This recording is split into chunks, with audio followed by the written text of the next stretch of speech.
Saudações, essa videoaula vai ser sobre o padrão decorador, ou num português bem abrasileirado, decorator. Primeiramente vamos analisar uma característica da herança de implementação da orientação a objetos, nada de decorador por enquanto. Na orientação a objetos, na herança de implementação, a gente pode ter uma classe A, por exemplo, que tem um método M. Se eu quiser que uma classe filha desta classe A faça M e mais alguma coisa, eu posso definir essa classe, dizer que ela estende a classe A, sobrescrever o método M, mas fazer o que eu tenho que fazer aqui na classe B e chamar, antes ou depois do que eu tenho que fazer, chamar o método M da classe mãe. Dessa forma eu estou estendendo aquela funcionalidade do M da minha classe mãe. Estou fazendo aquilo tudo que a classe mãe fazia e mais alguma coisa. Em outras palavras, um objeto da classe B, ao chamar este método M, vai fazer o que um objeto da classe A faria e mais alguma coisa. E da mesma forma eu poderia fazer isso com diversas outras classes, umas estendendo as outras. Podia acrescentar uma classe C que estende B, repassa uma chamada para M, implementa mais alguma coisa, uma classe D, E, F, da forma que eu bem entendesse.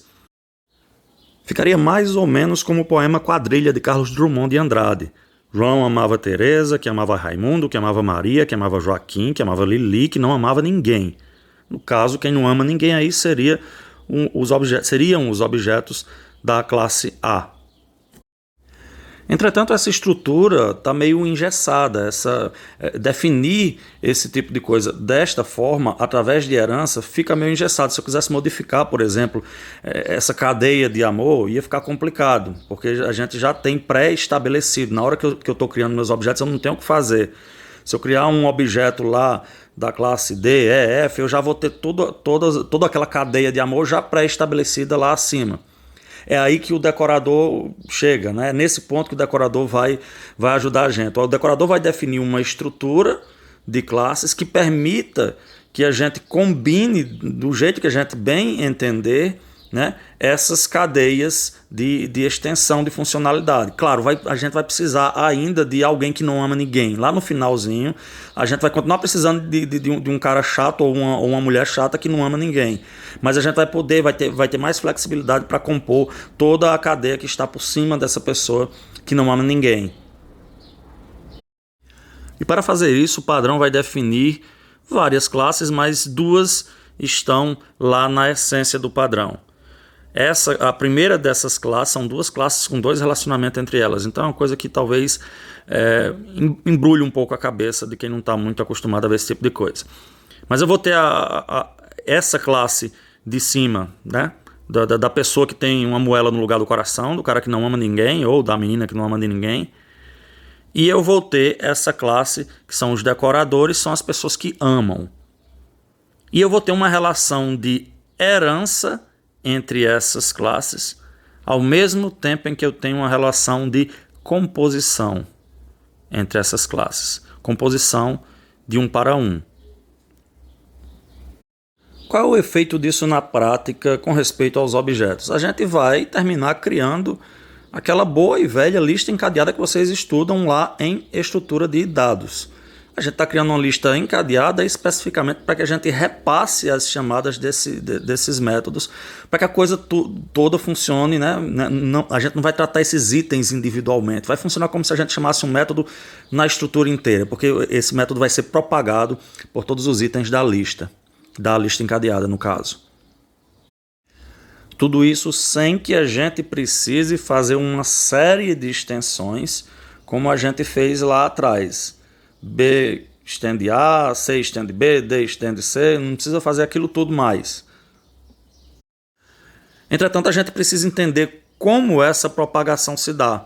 Porque lá naquela parte da herança estava bem simples, como é que aquela propagação se dava. Eu simplesmente chamava super ponto o método M e isso ia passando para a classe de cima, que passava para a classe de cima, que passava para a classe de cima. A gente precisa de um pouquinho de implementação nessa estrutura que a gente definiu, que o pessoal que fez, né, que definiu o padrão, né, determinou. Então a gente precisa de alguma implementação que permita essa propagação das chamadas desse método, para que a gente possa, né, criar essa cadeia de objetos, né, que vão repassando um método para o outro. Primeiro vamos para aquele componente de cima, o cara cujo coração é uma moela, o cara que não ama ninguém, né? O componente, o cara do topo da hierarquia do padrão. Vamos dar um método M para ele e traduzir essa parte do diagrama em código é simples. A gente vai criar uma classe, tá certo? Abstrata por enquanto, vamos deixar essa classe abstrata, esse método vai ser um método abstrato, o M a gente não está interessado na implementação dele por enquanto. E é isso, uma classe com uma classe abstrata com um método abstrato. Claro, vai poder ter, né? Pode ter mais coisas, pode ter outras implementações, pode ter outros métodos, pode ter atributos e por aí vai. Para a questão da propagação de métodos, a gente precisa simplesmente do método, né? Deste método aqui que vai ser propagado. Já o decorador, né? As pessoas que amam, digamos assim, dentro dessa metáfora que a gente está fazendo com o verso lá de Carlos Drummond, o decorador já é um pouquinho mais complexo de implementar, mas o diagrama está dando muita informação aí para a gente. Primeiro, eu tenho que estender o componente. O decorador estende o componente, não tem o que fazer. É a informação que está explícita lá no diagrama. Também existe uma relação de composição com o componente. Então, eu estendo o componente e um de meus atributos vai ser do tipo do próprio componente. E isso é legal por uma coisa, porque esse cara com o qual eu me componho, na medida em que ele é um componente, ele vai poder assumir em tempo de execução, ele vai poder ser um objeto, tanto um outro decorador, como ele também vai poder ser um daqueles caras, né, um do cara lá de cima, do cara que não ama ninguém. O construtor do decorador, a gente exige que quem esteja construindo um decorador passe como parâmetro o objeto que o decorador está decorando, né? Eu sou um decorador, eu amo alguém, você quando for construir um objeto meu, você tem que dizer quem é que eu amo. Basicamente é isso. E na implementação do método M do decorador, eu sobrescrevo, é uma sobrescrição, claro, é o mesmo método M lá do componente, eu sou um decorador, eu herdo aquele método lá, eu estou sobrescrevendo aquele método, estou implementando pela primeira vez porque é um método abstrato, mas funciona como uma sobrescrição. E eu estou repassando essa chamada, é aqui que a mágica do decorador acontece. Eu estou repassando essa chamada para o objeto com o qual eu me componho. Ok? Só isso. Por enquanto, somente isso. A gente vai precisar equipar com algumas outras classes para dar um pouquinho mais de emoção, mas estruturalmente são essas duas. Vamos só dar uma ideia. Se todas essas classes fossem concretas e a gente pudesse instanciar objetos dela, pudesse dar new nelas diretamente, a gente poderia criar uma cadeia de decoradores se compondo uns com os outros e ao final um componente.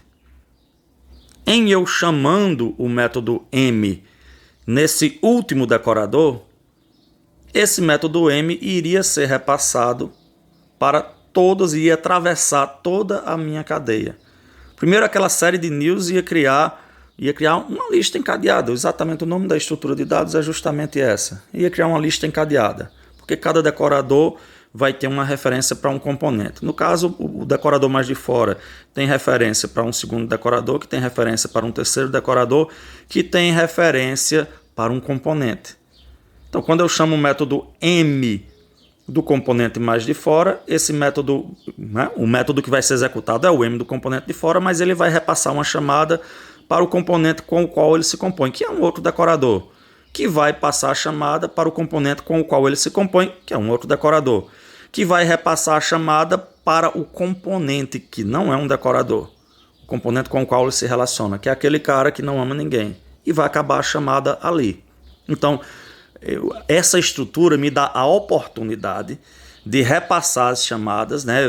Se eu fizer a chamada do cara que está, né, do primeiro cara da minha lista de encadeamento, eu dou a oportunidade, essa estrutura me dá a oportunidade de passar por todos os elementos da lista. Agora, como é que a gente faz o que a gente quer com essa estrutura? Vamos ver agora. Vejam, se a gente tomar aquele poema de Drummond, né? João que amava Teresa, que amava Raimundo, que amava Maria, que amava Joaquim, que amava Lili, que não amava ninguém. Nitidamente, o componente será Lili. Então a gente pode fazer com que Lili estenda diretamente o component. E ela vai implementar esse método M. A gente pode dar um print aí, escrever simplesmente Lili que não amava ninguém. está feita a nossa implementação, a gente precisa ter alguém que não ama ninguém, né, na cadeia de decoração. E os meus decoradores, as pessoas que amam, eu tenho que estender um decorador. Então, estendo o decorador, sobrescrevo o método M. No caso, João, aqui eu vou colocar João amava. Simplesmente isso. Se eu quiser fazer um outro decorador, Teresa, faço um procedimento parecido, sobrescrevo o método M, Teresa amava. E lembrando sempre de repassar a chamada para a classe mãe. O decorador tem que tomar esse cuidado. Por quê? Porque a classe mãe é quem vai fazer, a classe mãe que é o decorador lá, que a gente já definiu, é quem vai fazer com que a coisa percorra toda a cadeia de decoração, toda a lista encadeada. E eu poderia fazer o mesmo com todos os outros caras lá do poema de Drummond. Não vou fazer porque vai ficar muito grande, mas os decoradores, os que amam, eu tenho a ideia. Os decoradores, os que amam, é que eu tenho que colocar esses caras, né? Quem ama está debaixo, herda de decorador. Hierarquicamente está logo abaixo de decorador, né? E quem não ama, e eu posso inclusive colocar mais gente aqui não amando. Esses caras que não amam no padrão, esses caras que não amam, esses caras que estão abaixo do component, eles são chamados os componentes concretos, né? O concrete component. E esses caras que estão abaixo, né? Que estão abaixo do decorador, são os concrete decorators, né? São os decoradores concretos. E aí, se eu tiver todos os decoradores concretos lá do poema, dá para eu criar, né, uma cadeia que represente o poema em si. E muito mais que isso, essa nova estrutura que a gente fez, né, ela permite que eu... Né, é muito tradicionalista essa quadrilha lá de Drummond, né? João amava Teresa. Eu posso mudar, eu posso botar que João ama Raimundo, né, que ama Raimundo de novo e que ama Maria. Eu posso criar uma cadeia do jeito que eu bem entender. E ela vai perpassar, né, essa cadeia, eu chamando do elemento que está mais do lado de fora. Essas chamadas de métodos vão perpassar toda a cadeia de decoração, ou toda a lista encadeada, como quer que vocês queiram chamar. Vamos dar um exemplo um pouco mais prático. Eu quero um sisteminha usando o decorador, eu quero uma modelagem usando o decorador para que a gente possa calcular preços de sanduíche com base nos ingredientes que compõem o sanduíche, estilo que o Subway faz. O Subway dependendo do pão que você coloca, pode ter um preço, o pão normalmente é o mesmo preço, mas você pode ter diferentes tipos de pão e diferentes tipos de ingrediente. O bacon vai ter um preço, o presunto vai ter, o acréscimo de presunto vai ter outro preço, o acréscimo de queijo vai ter outro preço. E eu posso colocar queijo em dose dupla e todo esse tipo de coisa. Então, a primeira coisa a gente tem no coração do decorador, a gente tem essas duas, a gente tem o componente e a gente tem o decorador. A gente precisa pensar quem vão ser os nossos componentes concretos, né? Aqueles caras que não amam ninguém, aqueles caras que não se relacionam com ninguém. E a gente vai ter que pensar também quem são os nossos decoradores, né? Quem são os caras que podem se compor com outros e outros e outros.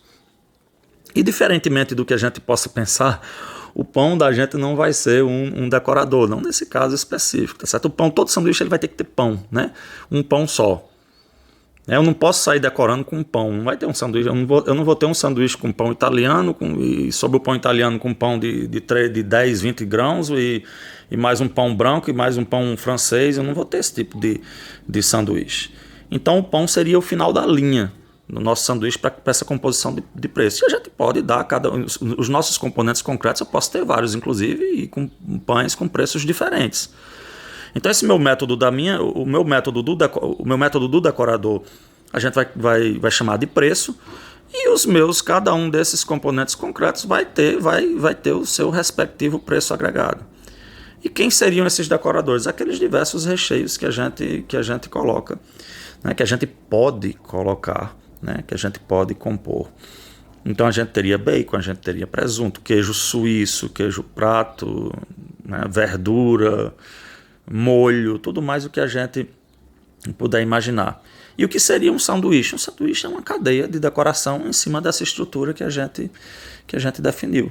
A gente pode definir que molho não tem preço, a gente pode definir que molho é zero, pode definir que molho vai ter um preço. Cabe a gente, depende dos requisitos de quem está solicitando o software. Mas uma cadeia de decoração dá para a gente resolver essa parada com uma cadeia de decoração. Resolve, inclusive, a questão da gente poder ter um queijo duplo, por exemplo. Eu posso decorar um queijo, eu posso ter um pão, decorá-lo com queijo, decorar esse combo de pão e queijo com queijo novamente, decorar isso com bacon, com hambúrguer e com o que mais seja. Então a gente tem uma coisa que a gente não teria lá naquela herança convencional, uma classe que estende ela própria, ia ficar uma coisa meio estranha. Os decoradores da gente dão uma flexibilidade maior. Se a gente fosse fazer isso com a herança, né, ia ter uma explosão de combinações para que a gente fizesse tudo isso com a herança, ia ficar uma coisa bem complicadinha.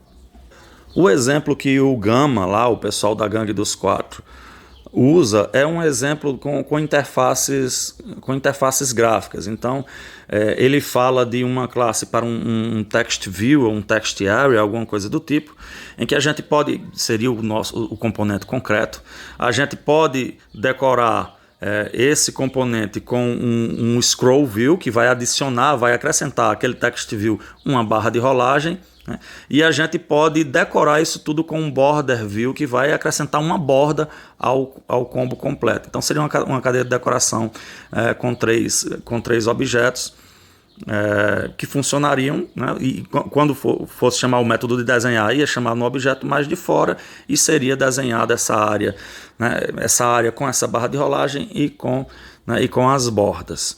Tem um outro exemplo também do pessoal do Use a Cabeça, já é um exemplo também um pouquinho mais, bobinho, parecido um pouco até com esse do sanduíche, mas é com respeito a café, composição de cafés. Eu quero um café expresso e eu posso ir colocando recheios, né? Os componentes concretos seriam os grãos do café. Eu quero um café dark roast, ele vai ter um preço, um café de outro tipo vai ter outro preço, por aí vai. Todos os cafés seriam os componentes concretos e os decoradores seriam tudo mais que você pudesse colocar,